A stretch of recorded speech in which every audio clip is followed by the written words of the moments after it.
In the heart of an ancient theatre district, I, Gabriel Vane, discovered a dusty trunk hidden in the attic of an old, abandoned theatre. The air was thick with the scent of forgotten memories and long-abandoned dreams. As I opened the trunk, a cloud of dust danced around me, sparkling in the dim light that seeped through the cracks in the old wooden roof. What I found inside was nothing short of extraordinary. A set of marionettes, each one more exquisitely crafted than the last. They were unlike anything I'd ever seen before. Their faces were lifelike, almost human, with intricate designs etched into their wooden forms. Their eyes, glassy and vacant, seemed to hold a depth of emotion that was unnerving. They were dressed in fine silks and velvets, their costumes a testament to a bygone era of grandeur and elegance. With each marionette I held in my hands, I could feel a sense of history, of stories untold. I could almost hear the echo of applause, the hushed whispers of an audience in anticipation, the thrill of the spotlight. I was captivated, enchanted by the potential that lay within these wooden figures. They were masterpieces, waiting to be brought back to life. I felt a strange connection to these marionettes. As a puppeteer, I was drawn to their silent beauty, their potential for storytelling. I yearned to see them dance once again, to watch as they weaved their magic on stage. I could already picture it. The marionettes, their strings glistening under the stage lights, moving with a grace and fluidity that could only be achieved through expert craftsmanship. But there was something more, something that I couldn't quite put my finger on. A sense of unease, a feeling of being watched. I dismissed it as a trick of the light, a figment of my overactive imagination. After all, they were just puppets, right? Intrigued by their craftsmanship, I decided to breathe life into these marionettes once again. Little did I know my fascination with these lifeless figures would soon spiral into a nightmare, one that threatened to consume everything I held dear. As soon as I began rehearsing with the marionettes, strange occurrences plagued the theatre. It started subtly, a faint whisper in the wings, a slight rustle of the stage curtains, a misplaced prop that was found on the other side of the room. It was as if the theatre itself was coming alive. The marionettes, those beautifully crafted puppets, were at the center of these peculiar incidents. I'd leave them in their storage box after rehearsals, only to find them scattered across the stage the next morning. The strings, those thin lifelines that gave them motion, danced in the darkness, swaying to a silent tune. I shrugged it off as my mind playing tricks on me, but the puppets held an unsettling aura that was hard to ignore. Then the accidents began. A stagehand tripped over a marionette's strings, toppling from a ladder and narrowly escaping a fatal fall. An actress suffered a severe allergic reaction, her face swelling grotesquely, mimicking the exaggerated features of one of the puppets. A lighting technician was electrocuted, his body jerking in a macabre dance, not unlike the movements of a marionette on the strings. It was a series of unfortunate events, but the eerie similarity to the puppet performances we were rehearsing was too much to dismiss as mere coincidence. A chill ran down my spine, a cold realization sinking in. The marionettes weren't just puppets. They were a reflection of the theatre's dark past, a past that was beginning to seep into the present.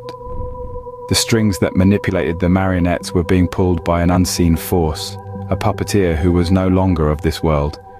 I was caught in a nightmare that was far from over. The marionettes were not the only ones dancing to the puppeteer's tune. We were all puppets in a grand, horrifying performance. Something sinister was at play, and it was only a matter of time before it claimed its next victim.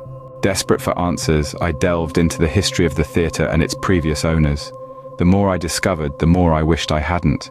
The theatre's past was steeped in darkness, its history a twisted tapestry of deceit, betrayal, and a puppeteer's curse. Centuries ago, the theatre was under the ownership of a tormented soul named Malachi Grimshaw, a master puppeteer renowned for his extraordinary marionettes. But Malachi was no ordinary puppeteer. He was a man obsessed, pouring his very soul into his creations, each marionette a lifelike reflection of his darkest desires and fears. But as his obsession grew, so did his madness.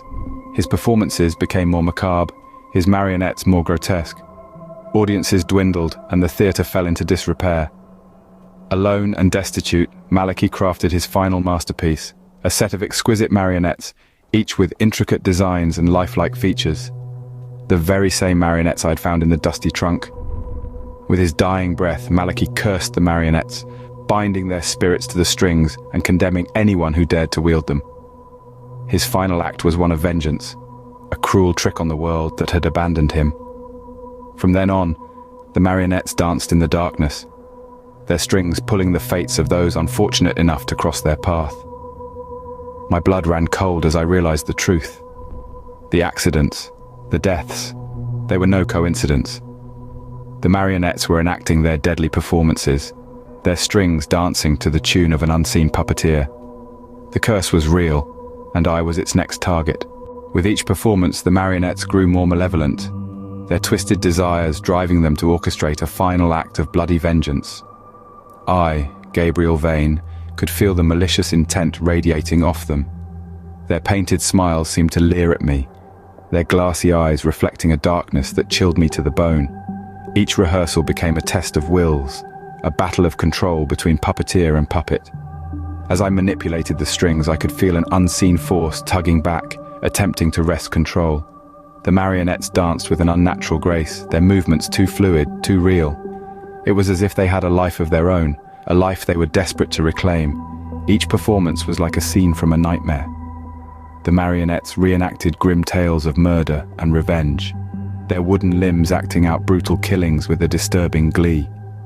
The audience, oblivious to the true nature of the puppets, applauded each act, their cheers and laughter echoing through the theatre, amplifying the horror of the spectacle.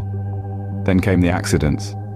Members of the cast and crew began meeting untimely ends, their deaths mirroring the violent scenes enacted on stage. The marionettes, it seemed, were not content with make-believe murders. They wanted reality, they wanted blood. I felt the walls of the theatre closing in on me, its grandeur now a haunting reminder of the deadly game I was embroiled in.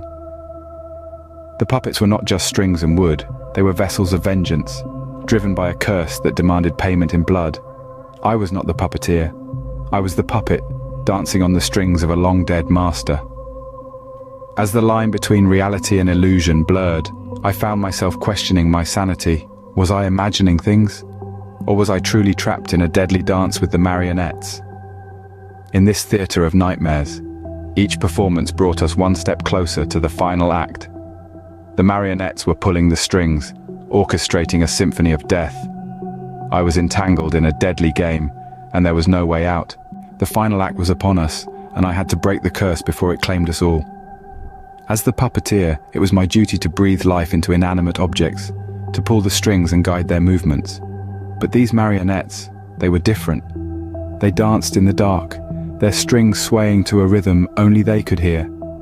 They were not mine to control. Every night I found myself locked in a battle of wills, wrestling with these spectral puppeteers for control. Their malevolence was palpable, a chilling presence that filled the theatre with an icy dread. Each performance was a struggle, a fight to suppress their twisted desires and keep the stage safe from their deadly games. Betrayal and deceit surrounded me. Whispers in the wings hinted at a treacherous plot, a deadly trap set by the marionettes. They were not content with mere performances, they wanted more. They craved the thrill of a final act, a grand spectacle of bloody vengeance. I was caught in a web of lies, spun by these puppet masters. The line between reality and illusion blurred, distorted by their dark magic.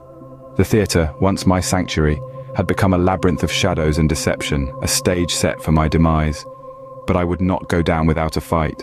I was determined to break the curse, to free the marionettes from their spectral puppeteers. I had to save those around me, to protect them from the marionettes' deadly game. I delved into the theatre's dark past, uncovering secrets buried deep within its walls. I traced the legend of Malachi Grimshaw, the tormented soul who had cursed the marionettes with his dying breath. I followed the threads of his tale, unraveling the mystery of the puppeteer's curse. In a theatre where nothing is as it seems, would I be able to unravel the mystery in time, or would I become the next victim of the marionette's deadly game? The curtain was about to fall and I was running out of time. A chill ran down my spine as I stood alone on the dimly lit stage, surrounded by the haunting silence. The marionettes hung in the air, their lifeless faces staring back at me.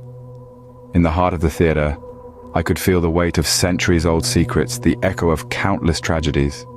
The curse of Malachi Grimshaw, the original puppeteer, was no longer a legend. It was a terrifying reality that was about to claim its final victim.